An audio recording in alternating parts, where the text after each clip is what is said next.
Welcome to State of Play. I'm Will Todman, Chief of Staff of the Geopolitics and Foreign Policy Department at the Center for Strategic and International Studies. In this podcast, we bring together our leading experts to unpack the latest geopolitical developments from around the world and what it all means. Okay, so this weekend, world leaders are going to meet in Alberta, Canada, for the annual G7 summit. And it will look quite different for a few reasons.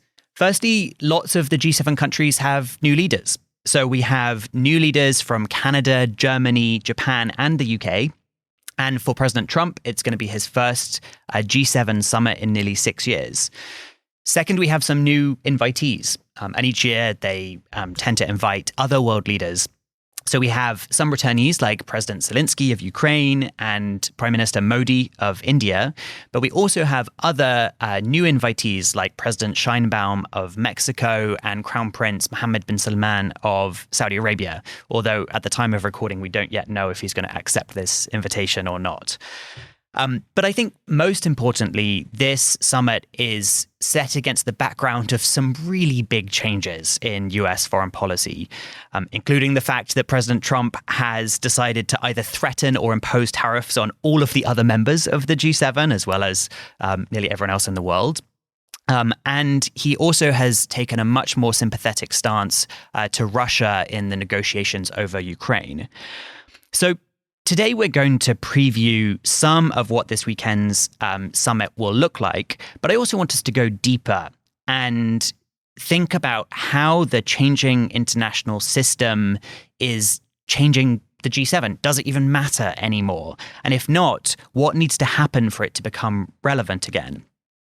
So joining me today, I have two CSIS experts who are perfectly placed to discuss this. Victor Cha is the president of the Geopolitics and Foreign Policy Department and also the Korea chair. And as well as having written a major report on G7 reform, he's also been in both Europe and in East Asia in the past month, speaking to senior officials. So looking forward to hearing what you have to say. In the past 2 weeks. And the past 2 weeks. A lot of frequent flyer miles. Yes. Okay, and Max Bergmann is the director of the Europe, Russia and Eurasia program. You were also a co-author of that report that I mentioned. You were also in Europe last week and have spent a long time thinking about rifts in transatlantic relations as well. And not to be left out, I was actually also in Europe yesterday. I was not there to meet with senior officials and talk about the G7. I was there for my sister's wedding. I think you were drinking Guinness. Yeah. But I did get lots of questions at the wedding. Basically, what on earth is going on? And so I punted and I said, I'm not going to answer you right now. Listen to this podcast and all will become clear. So please don't let me down. So, okay, let's get into it. So before thinking about the bigger questions about the future of the G7 and whether or not it's fit for purpose, I want to start with this weekend's summit in Canada. I saw Mark Carney say the official agenda is going to focus on peace, energy security, and new partnerships. But what do you think is actually the most important issue on the agenda? Max? Well, I think the most important issue on the agenda is the United States foreign policy, really. And maybe that's not an issue, but it's sort of how is the United States going to approach the G7? Does it view the G7 as a mechanism, a forum to help run the world, to kind of govern international economic affairs? Or is it just sort of a forum that that's on the calendar that the president's going to show up for? Because, the big issue is the turbulence caused by the United States, in particular its economic policy, the tariffs that the president has put in place against not just America's adversaries, but fundamentally its allies and partners, including all the G7 members. And so the G7 countries are looking at a really unstable economic situation, in part caused by the United States. And so is the G7 going to really address that big elephant in the room?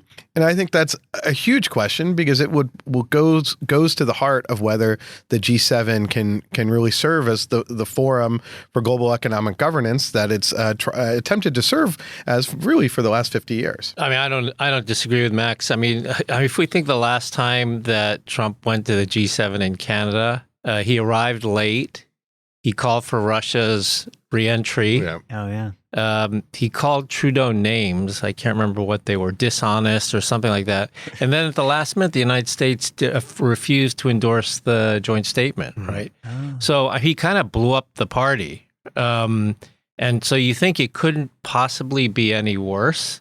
But as Max said, I mean, he's going to be walking into a meeting where he has reciprocal tariff basically against probably everybody in that meeting.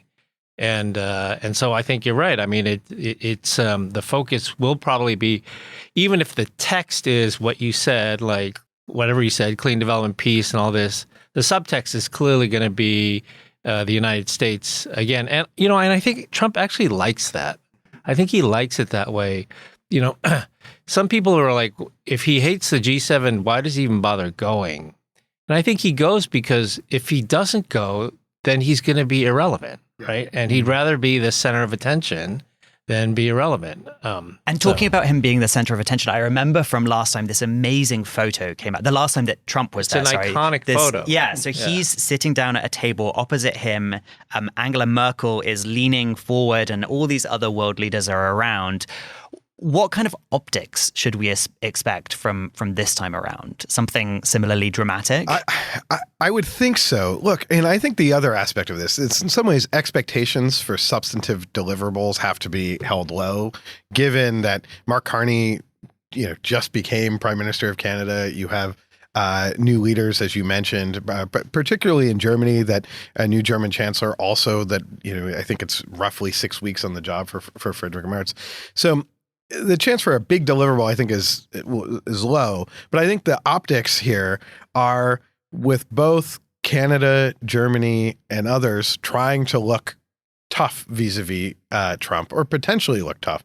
So, is there going to be some sort of conflict? Is there going to be both the photo you mentioned? I remember the first NATO summit that Trump attended, where he sort of pulled the Montenegrin leader's arm and pulled him back so he could be in the front of the picture. Is there going to be is that going to be the kind of focal point of the media attention?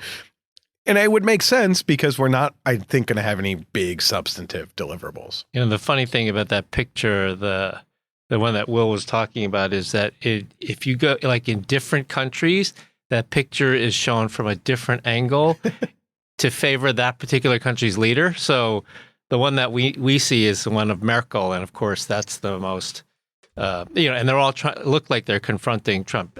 The reality was it wasn't actually a confrontation, right? They're actually having a conversation. But like in the Japanese newspapers, it's sort of a picture that sort of features Abe, and it's different for every country. So it's kind of like a famous painting now, I guess. Didn't Merz, he just met Trump, didn't he? Yeah, so Merz was here last week. I was in Europe. He was here. And I think we may see a little bit of a preview. That was a little bit of a preview of the G7. Merz was trying to get Trump to sort of commit on Ukraine support, on sanctions vis-a-vis Russia. And Trump just sort of really wouldn't go there. And there's going to be an effort by the European Union, I think, to try to lower the oil price cap against Russia. So to lower it from $60, that's how much Russia is supposed to be paying. That sort of makes them take a haircut on global oil sales down to $50 or maybe $45. But it's not. It doesn't appear likely to me that Trump is going to agree to that. But the EU is at least pushing that, and Zelensky is going to be there in Canada. So what does success look like then for this summit, Victor? What do you think a helpful outcome would be for the other G7 members? I think it's hard to say. I mean, I would say that many of the commitments have already been sort of pre-cooked. So in preparation for the Leaders Summit, there are a whole series of both foreign minister and finance minister tracks that meet to try to reach agreements on what the deliverables will be. And, I think there will be some on the issues that you named. To me, the challenge is, okay, they make these agreements, but like, what follows these agreements?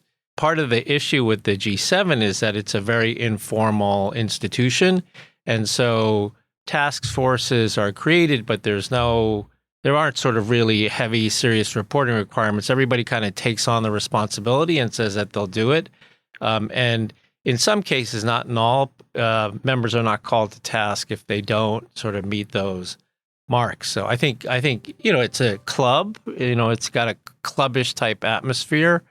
And so it would be impolite to sort of say, oh, like you didn't do what you said you were going to do last year or things. So, and how much should we make of the other world leaders who've been invited this time? So we have Prime Minister Modi. That's, I assume, going to be relatively awkward given the rift in Canada-India relations related to allegations of India-backed assassinations on Canadian soil, but also potentially Mohammed bin Salman of Saudi Arabia, the president of Mexico, Claudia Sheinbaum.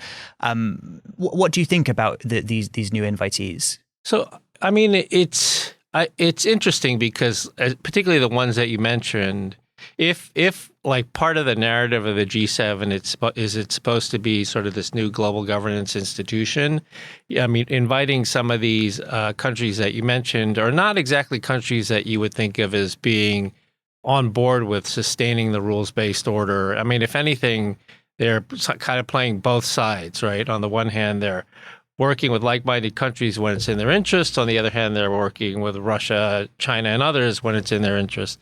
So that's kind of interesting. On the other hand, like if the G7 is going to be seen as legitimate, it's got to represent more views more than like the 7 countries that show up every year. So I think in that sense, it's good and interesting choices. So I think that's a helpful segue then to the future of the G7 and how to make it more relevant in this new geopolitical environment that we're in.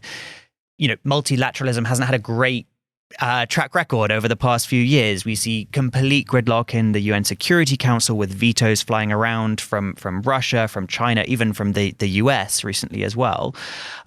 We've got the World Trade Organization being really ineffective amid this global trade war that's erupting, and other institutions are failing as well. What kind of role should we expect or should we hope for the G7 to play in this new environment? Well, thanks for the question, Will. It's a nice lead into the research that we've been doing that Max has participated in as well. In terms of thinking about G7 reform, like Max said, the G7 started out as a global economic governance institution, particularly among the rich nations, right? With regard to like the value of the U.S. currency, responding to the oil shocks in the 1970s. But it's taken on a much bigger mandate. Whether you're talking about Ukraine, the cap on oil prices, food security, digital competitiveness, all these sorts of things. And, the research that we've done has basically said the G7 in its current format is not well equipped to handle all those issues, and they need to make some changes. And one of the biggest changes is to be more open with regard to membership, and not simply see it as, but it's called the G7, but it's actually the G9, right? With the 2 EU, the president of the European Commission, the president of the European Council, both attending. So there's even more European representation than is actually. Yeah, my favorite is that those are called non-enumerated seats, right? They're non-enumerated seats. But didn't you say this whole thing is kind of informal anyway? So like, does that matter? That they have a seat at the table, at least. Yeah. I mean, what you could argue is that there should be a real consolidation of the European membership. And when the G7 was created, 51 years ago, it initially didn't have the European community. And then there was quickly a realization that you couldn't really have this big economic club without the institutions that were actually managed trade policy and economic policy for the European Union. And so it's really critical that the EU be there, but then you also have Italy, you have France, you have Germany, you have the UK, no longer a member of the EU. But so it's really a Europe, U.S., Canada, and Japan, that it's a transatlantic conversation plus Japan. And I think that maybe made sense in the 1970s, but where you're looking at the world now in the 1920s, there's a need to, I think, have more Asian representation and to sort of diversify a bit who's there at the table. You said the 1920s. 1920s. Sorry, the 2020s. I feel like that. So what should the criteria be for a new member then? What kinds of countries should we be looking at to add to the G7? So, there are clearly countries that are like-minded, that have a record of sort of being interested in the issues that the G7 and contributing on the issues that G7 cares about, loosely termed sort of providing public goods to the international system. And most importantly, that have the capabilities, right, that have a proven record of performance in like these issues that the G7 really cares about. And let me, on the representation part, like Max said, it's the U.S., Canada, Japan, and Europe. Basically, that's what the G7 is now. Again, we sort of data scraped this and found like one of the top issues that the G7 leaders talk about now is the Indo-Pacific, the future of the Indo-Pacific. And so you have one country in the G7 that's from the Indo-Pacific, even though the G7, including Europeans and Americans, say the Indo-Pacific is sort of the top issue, or the future of it is one of the top issues. So that just screams out for more representation from that part of the world. And, Japanese are not crazy about that. They kind of like, sort of holding the monopoly position on this, but it's actually not in their interest either to be tasked with representing all of Asia, right? From Northeast Asia to South Asia to Southeast Asia to Oceania. It's like not in their interest to try to represent all of that. And what kinds of issues? Oh, wait, Max, were you going to say, were there any other candidates? Well, I was just going to say, I think one of the challenges for the G7 is that in part the G20 was sort of the good partner to the G7, that you would have this sort of small club, but then you would have a larger grouping of nations that weren't all like-minded that could get together to discuss the global economic issues as well. The G20, was created after the East Asian economic crisis of the late 1990s. And, that has sort of in some ways run aground in terms of the importance that at least the United States has been placing on it, in part because you have China, you have Russia as members. And so I think there's this tension now with the G7 of how do you expand it? And I think Victor makes a good point. There's countries like Korea, Australia that would make a lot of sense to join it. But then the pushback that we would hear is that the G7 works. The G7 is functional. And so this fear of getting too big and then it becomes a little bit less functional. And I think there's probably ways to kind of expand it, but then also do what is currently being done. And maybe you institutionalize this, as you mentioned, Will, by inviting others to then join the kind of second day sessions, or, you have a core meeting and then you have secondary sessions with countries like India and Mexico. And they start to become regular participants in this. Yeah, when we talk to G7 former Sherpas, so for those who don't, they have these terminologies for these point people in governments who work on the G7, Sherpas and yaks, and then other mountain animals. I think I don't know what they are, but the like Max said, I mean, people say, oh, we don't want to make the G7 too big because then it becomes a G20, right? But it's not a zero-sum trade-off. You can make it slightly larger. You can increase the number and capabilities without necessarily giving up efficiency, right? And so it's just finding what the sweet spot is. But like the current formulation, and the other thing that G7 Sherpas all say is they're always concerned about legitimacy of the G7. It's not legitimate in the eyes of the non-advanced industrialized democracies. Well, so if that's a concern, you need to also expand sort of regional representation in the G7. I still don't. I'm probably going to get in trouble for saying this next time I go to Europe, but I still don't understand like why there has to be the European Commission and the European Council in the like what like it's Max, actually I don't know like it's actually all the Brits' fault, frankly, because because the European Commission has power, but is actually considered the secondary to the European Council, the president of the European Council, who actually has no power and basically convenes meetings, and the that was part of the treaty negotiation where the member states wanted to assert control. So it's a byproduct of European Union negotiations, but really it's the Commission president that has the power. So if you could drop someone, it'd be the European Council president. But there's been famous disputes over this, over Sofagate and Turkey, where Ursula von der Leyen didn't have a place to sit when meeting with Erdogan and was quite exasperated. So this goes, I think when the EU finally sits down and does a reform or constitution, I think this is an issue that the United States should raise. Yeah. So earlier on, you talked about the elephant in the room being President Trump and the new US foreign policy. How would you sell these reforms or some of these changes that you've been talking about to the Trump administration? Well, I don't think President Trump is necessarily interested in arguments that talk about this will help to sustain the rules-based international order. But I think he is sympathetic to arguments about burden sharing, reducing the U.S. burden, which enhanced G7, you could argue, might do. And I think he's naturally drawn to arguments that are about blowing up things, right? So blowing up the Club of Europe with a new type of reform that he can take credit for. I think that is just, I don't know. I think that's just naturally appealing to him. His views on Europe are well known. And if he can come in and sort of shake up this club, it's a club where, as we talked about at the beginning in the picture, where everybody can gang up on him. But if he can flip the script, turn the tables, it might be of interest to him. I don't expect that that's going to happen in Canada. But it's certainly something that's worth putting on the radar screen.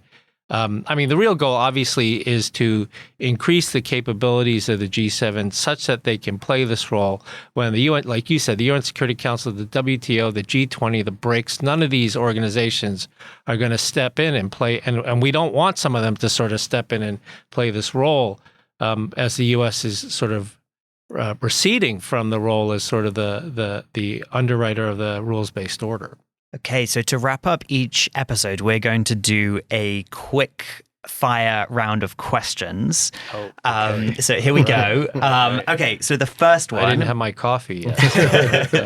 Okay, so number one, sum up the latest developments in the G7 in one word. And Max, starting with you, thinking about how Europeans are viewing the G7 now. One word.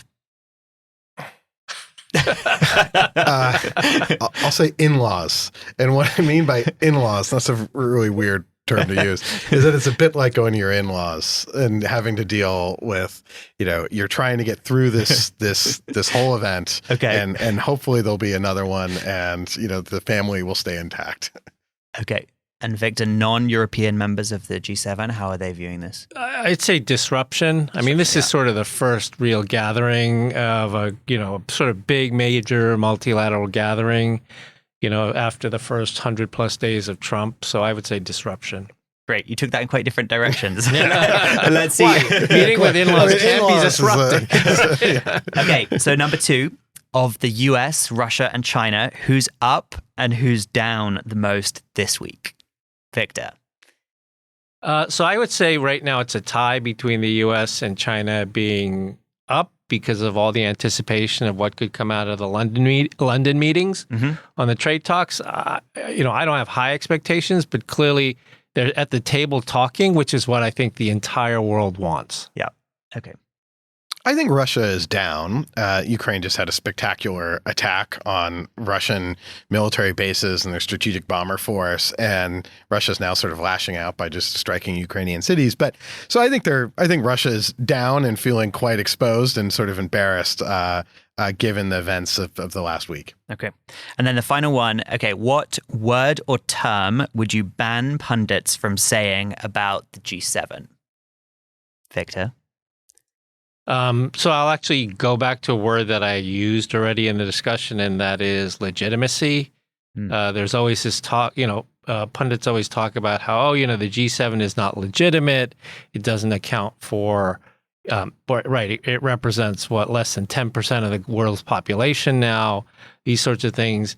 I mean, that's true, but I mean, the reality is it's the only institution we have right now that has a shot at trying to maintain some sort of global governance and rules-based order. It's the only one right now, so we have to stick with it. I think that's a good word. I would maybe use the word united, in part because just to inspire them to try to find another word to describe the disunity, the lack of harmony that we may see, and I think that is going to be how reporters are going to kind of try to approach this summit. Okay, great. Thank you. So we have the elephant in the room in Canada this weekend being the US and the major new role the US is playing. I think I've been looking for instances in which you disagree, and I got a sense of a slight disagreement perhaps on the future of membership, of expanded membership of the G7. Victor, with you arguing that we need to sort of increase the membership to include some Indo-Pacific countries. Max, you warning that if you do that, there could be a bit of mission creep. You could lose some of the efficiency. But then ultimately that some of these reforms could be sold to President Trump, talking about burden sharing, even talking about blowing up the Club of Europe. That might be something that appeals to him. So not to Europeans. No, not to Europeans. So for more on the state of play with the G7, check out the pieces linked in the show notes, including the report I mentioned at the start and also your new piece in Foreign Affairs, Victor. Otherwise, thank you so much, Victor and Max. See you next time. Thanks. Thank you. Thanks for listening to State of Play. If you enjoyed this episode, subscribe to it wherever you heard it. And you can find more analysis at www.csis.org/geopolitics. Until next time.